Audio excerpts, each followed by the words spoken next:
Hello all and welcome to video classes by Condor Institute. In the last class we had discussed basics of the macroeconomics and the central problems of the economy, right?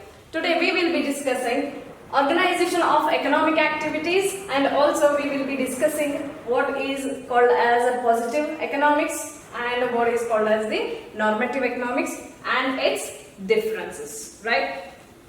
So in the organization of economic activities, we can see two types. One is the central planned economy and second is the market economy.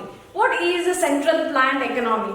In this economy, central planned, the word itself is self-explanatory, right? So centrally planned means there is only a government which it is intervened in the economy. All the authorities to be taken will be in the hands of the government. So if we can say the development or the growth of an economy, are we going to make any decisions? No. Who is taking decisions here? The government is intervened in that economy. So all the rights, all the authorities are in the hands of the government, wherein they are being planned centrally. They are the control of entire economy. That's why we call it as the central planned economy. So for example, if we want to make any developments in the education sector, who is going to make the developments? Are we going to make any developments here? Yes, we will be doing in a very minute way, right? But when we are talking about a huge way to develop that area, then who is going to be intervened here? Ultimately the government, right? So here, when the government comes into picture, or all the authorities or the decisions are being taken by the government, then it is called as the central planned economy. Then what is this normal or the market economy? Market economy is an economy wherein individuals take these decisions. For example, if we want to buy certain goods and services, so we go to certain place, or we say it market, right? So that's the place wherein we go in contact with the buyer and we fix the price, and we in exchange what we do, we get all the goods and services. So that is, we call it as market economy. So when I'm saying here as a market or a marketplace, it doesn't mean that we have to go physically and meet the buyer and then we have to discuss all the things about the features or the product price or the value of that good and services. No. Market price here refers to even if you go and meet the buyer, that is also considered. Yes, if you make this exchange or the agreement of buying that goods and services over a call, that is also considered as the marketplace. Or if anyone in the place of the buyer, if any intermediary is coming in between and he is making that agreement, even that is called as marketplace. So marketplace is not just we going physically and talking to the buyer, right? So market economy is that economy wherein we decide the price of those goods and services. We have the right to take the decisions. Yes, so that comes under the market economy.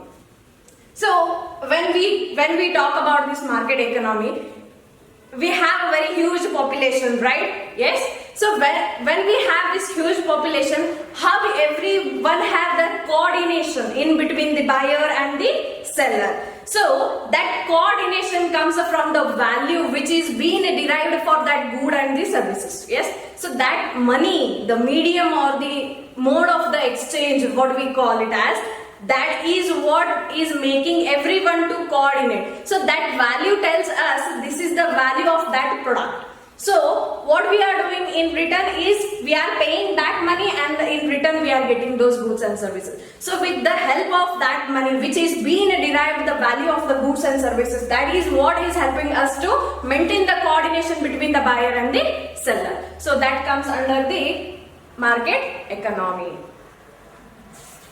Next, we have something called as the positive economics and the normative or the negative economics. So these are also the branches of economics, right? So what the positive economics tells us about here? So it always focuses on the facts. Yes, with the basis of the facts, it will never ever try to believe which is being said orally. It always believes on the facts and the figures which is being produced in front of that. So that comes under the positive economics. Whereas normative economics, it just focuses on the outcome of the economy or the goal. Whether the fact, the figures, whatever we have used, we are not bothered about those. We are not considering them here most importantly. What we are considering here is the outcome of that product or the study which we have conducted.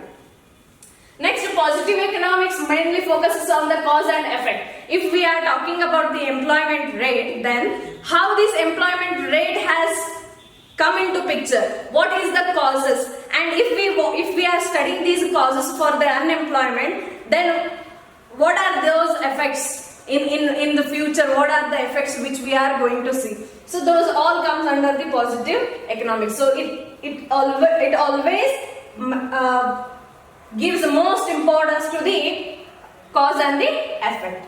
Wherein normative economics always have that value judgment, because here also we have seen, right, it always gives main importance to the outcome. So here it gives more value judgment, because they are not talking about how the study we have conducted, no, they are just focusing on whether it is useful or desirable or not. That is what it is talking here. So it is always mainly focused on the outcome or the value judgmental thing. Here in the positive economics, it always talks about the development and the testing of the theories. When we are talking about the unemployment rate, which is a problem in our country, right? So when we are talking about this unemployment, we are not even just talking about that unemployment, how it has been caused, or how many years it will be like this, and how was the situation before this. We are not just talking about that. It always looks how we can develop this so that the unemployment rate should reduce instead of increasing. So that's what it talks about. Then it always tests the theories. Whatever the theories we have implemented to study that unemployment rate, or the survey which we have conducted to understand those unemployment rate. So those theories or the methods which we have utilized to conduct that survey or the study, those surveys will be tested here. Whatever the theories we have included under this study, those always will be tested in the positive economics. But here in the normative economics, we are not talking about any of the theories or any of the study which we have carried, how we have carried, nothing. We are not going to focus on this. Only what we are focusing is on the outcome, how the outcome will be of that study. Next is, most importantly, positive economics is concerned with what is, how we are carrying out an study. But whereas in the normative economics, we are not studying anything about how the study is being developed or how we are implementing the theories and all. But we are talking about what should be or what ought to be. For example, if we are talking about the yield which a farmer has been raised, right? So when we are talking about that yield, whether is that, if we give more importance to that farmer, the farmer's standard of living will be increased. So that is what we are talking about here in the normative economics. And in the last class we have discussed the differences between and also the meaning of the micro and macroeconomics, right? So micro is wherein we just study very small component or the small unit of utilizing the limited resources for satisfying our unlimited wants. But whereas the macroeconomics deals with the large or the total aggregate level of the country, which we can say it is as a whole, right? So that's all for you in this class. In the next class, we will be discussing the question answers. I suggest you to read this textbook once as the video classes are being posted so that it makes you understand better. Thank you.